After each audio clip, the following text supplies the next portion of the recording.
¿Ya? Cordial saludo a todos los que nos observan a través de este video.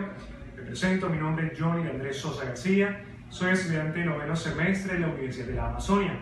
Soy estudiante asimismo también de la materia o la asignatura de Derecho Disciplinario del noveno semestre. En este caso, este video lo estoy realizando para efectos académicos y explicar el tema que se me fue asignado, que es el tema atinente a los principios rectores de la Ley 734 del 2002, que obedece al Código Único Disciplinario o régimen disciplinario de los servidores públicos y casos particulares de los que son particulares que cumplen funciones públicas. Ahora, sin más preámbulos, entonces comencemos con el primer principio, que está establecido en el artículo 4 de la Ley 734 del 2002, y es el principio de legalidad. El principio de legalidad proscribe que el servidor público y en particular en los casos previstos en el Código solamente sean sancionados o sean investigados disciplinariamente por las conductas que sean tipificadas como falta a la hora de la comisión de los hechos. Quiere decir ello que a una persona no se le puede sancionar sino por las faltas que están estrictamente tipificadas en la norma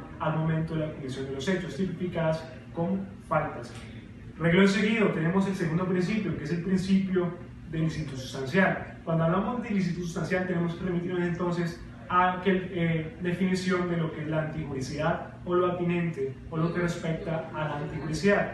En este orden de ideas o sus deberes funcionales sin justificación alguna, es decir que deja de hacer otra idea de la norma o sus funciones sin que haya una justificación para poder hacer la respectiva hecho o falta con incidencia disciplinaria. Tenemos también el principio del debido proceso. El principio del debido proceso es un desarrollo legal del principio constitucional del debido proceso. Eso es un principio vinculante, pues tiene que hacerse para todas las actividades públicas o las actividades que realiza el Estado. Entonces, ¿qué quiere decir eso? Dice que el funcionario disciplinario o la persona que está siendo sometida por el servidor disciplinario a una investigación solamente tiene que hacerse por autoridad disciplinaria competente. Quiere decir eso que solamente hay unas personas o unos funcionarios que están establecidos en la norma o por la ley o por orden de la Constitución para investigar a una persona que se le está indicando una responsabilidad disciplinaria o que se le está indicando una falta disciplinaria. Entonces también ese principio nos dice o nos reza que también el proceso tiene que llevarse o tiene que timonearse de acuerdo a la ritualidad, a las normas, a los principios y a los términos que están establecidos para la ritualidad del proceso disciplinario. También tenemos el reconocimiento de la dignidad humana. Ese es un término muy lato, muy concepto, es un principio que es bastante vinculante en todas las administraciones o todas las actividades que hagan las entidades públicas, tiene que reconocerse a todas las públicas, tiene que reconocerse a toda persona sin distinción alguna. Tenemos también el principio de presunción de inocencia. El principio de presunción de inocencia obedece a aquel principio que establece que la persona a la cual se le está indicando una falta disciplinaria se tiene que presumir su inocencia, mientras mediante fallo ejecutoriado no se le haya declarado la responsabilidad. Entonces, mientras no haya un fallo ejecutoriado, es decir, que hayan procedido recursos, que esos se hayan resuelto, o que procediendo no se interpusieron, que en firme esa decisión de que la persona responsable solamente en ese momento será responsable, antes solamente se presumirá su inocencia. Tenemos también el principio de gratuidad. Es un término muy sencillo, es un principio muy sencillo, y eso constituye en que cuando a la persona interviniente del proceso disciplinario no se le puede cobrar erogación alguna por hacer uso de esa función pública, particularmente por eso, porque es función pública, por lo tanto es gratuita. Tenemos el principio de ejecutoriedad. Ese principio tiene mucha relación en lo que tiene que ver o lo que se puede predicar del debido proceso.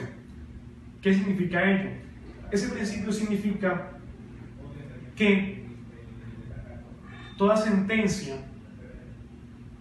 o toda disposición que quede ejecutoriada hace paso a cosa juzgada. ¿Eso qué significa? Que a una persona una vez otro principio importante que no se puede obviar dentro del proceso disciplinario es aquel que corresponde al principio de ejecutoriedad. Significa ello, se puede verificar entonces una definición como la siguiente: que una vez decidida por fallo ejecutoriado la situación jurídica de la persona que está siendo investigada o que se pretende ser sancionada posteriormente por supuestamente haber cometido una falta de conciencia disciplinaria, no puede ser juzgada dos veces por el mismo hecho. ¿Por qué? Porque a la hora de la sentencia ejecutoriada, esta presta ese mérito a cosa juzgada. Y esa cosa juzgada, establecida en la norma, también se encuentra establecida en la Constitución Política de Colombia, que es aquella garantía de la seguridad jurídica que tienen los procesos que han sido terminados y que han sido ejecutoriados. Es decir, que cuando se ha interpuesto un recurso y ese recurso ha sido resuelto, y procediendo a ese recurso, ya sea que no se haya interpuesto, en ese momento la sentencia queda ejecutoriada. Es decir, que a una persona, cuando se le ejecutoria un fallo definitivo que resuelva su situación jurídica, no se le puede nuevamente volver a investigar, a sancionar disciplinariamente por ese mismo hecho.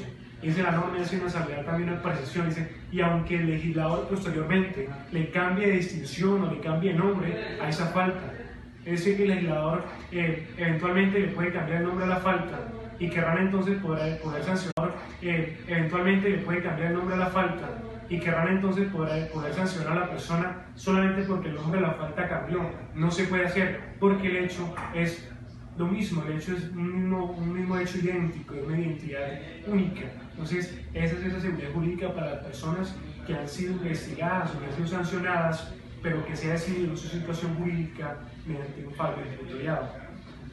Otro principio muy importante es el principio de celeridad. Este principio, en palabras sencillas, en palabras menos elaboradas, menos técnicas, es aquella capacidad, por ejemplo, que tiene el funcionario disciplinante para impulsar de manera oficiosa el proceso. Es decir, que él puede tomar decisiones a oficio para que el proceso impulse y se logre desarrollar en los términos previstos por el código, estrictamente. Es decir, que los términos que han establecido el código, que ha establecido el legislador, que ha establecido la ley, se tienen que respetar estrictamente para que no se vaya a dilatar el proceso, sino que se lleve en los términos y en el tiempo establecido que el legislador ha puesto para la efectividad de las funciones del Estado y los fines esenciales del Estado a través de los mismos principios rectores de esto. Otro punto muy importante, y no dejando de lado la importancia de los principios que ya tomamos, el principio de culpabilidad. Ese principio es que dice lo siguiente: que en Colombia, en nuestra legislación, queda proscrita toda responsabilidad objetiva, es decir, con dolo o con culpa. Quiere decir eso, que haya una intención mediada o que se haya entendido que se puede cometer, o que la falta, o que con esa actuación se cometió una falta. Entonces, cuando nos referimos a una responsabilidad objetiva, es decir, que no solamente basta con que se haya cometido la falta, sino que tiene que haber una intención. Para ello se tiene que conocer que se está obviando o que se está transgrediendo los deberes funcionales como servidor público, o yo como particular que cumpla funciones públicas. Buenos compañeros, mi nombre es Cristian Andrés Castro Parra. A continuación seguiré hablando de los principios que rigen la actuación procesal. Siguiendo con el principio de culpabilidad, este principio hace referencia a cómo determinamos la culpabilidad del sujeto disciplinario. Este principio se encuentra en el artículo 13 del Código Disciplinario Único y determina que las faltas son solo sancionables a título de dolo o de culpa, y determina que en materia disciplinaria queda proscrita toda forma de responsabilidad objetiva. Es decir, esta proscripción de responsabilidad objetiva que acoge el régimen jurídico colombiano impone la restricción de sancionar la conducta por el solo hecho de la ocurrencia del resultado. A cambio de eso, se exige verificar mejor la finalidad dolosa o culposa en la ejecución de la acción que se investiga. Es decir, que para determinar la responsabilidad del sujeto disciplinario se va a verificar su actuar, si fue de una forma dolosa o culposa, y si ese actuar de esa persona determina ese resultado. Siendo con los principios, el de favorabilidad hace referencia en materia disciplinaria a la existencia de una ley permisiva o favorable para el sujeto disciplinable, y esta, aun cuando sea posterior, se le aplicará en preferencia a la restrictiva o desfavorable, es decir, que el sujeto disciplinable, aunque haya cometido la falta en vigencia de una ley que sea más rígida, si se le está juzgando, podrá solicitar de que se le aplique la nueva ley que es más favorable para él. Este principio también aplica o rige para las personas que están cumpliendo una sanción. Si cuando fueron sancionados de acuerdo a una ley, esa sanción era más gravosa, y con la nueva ley esa sanción por esa falta es menos gravosa, puede solicitar de que se le ajuste esa sanción de acuerdo a la nueva ley. Esto sin perjuicio a lo que se ha determinado en la Constitución política, es decir, que si esta falta afecta al patrimonio económico del Estado, la inhabilidad será permanente y no se le podrá aplicar el principio de favorabilidad. Esto de acuerdo con la sentencia C-948 del 2002.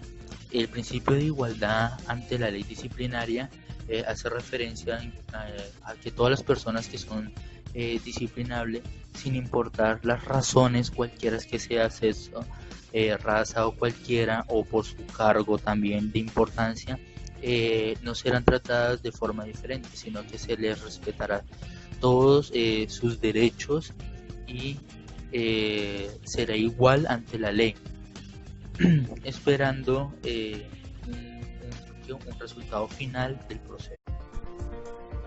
El principio de derecho a la defensa, que se encuentra en el artículo 17 del Código Disciplinario, hace referencia a que durante la actuación disciplinaria el investigado tiene derecho a una defensa material. Esta defensa material la realizará un apoderado judicial, que puede ser un abogado titulado o un estudiante de consultorio jurídico de las universidades reconocidas mundialmente. Ellos representarán los intereses del investigado y prepararán la defensa técnica correspondiente.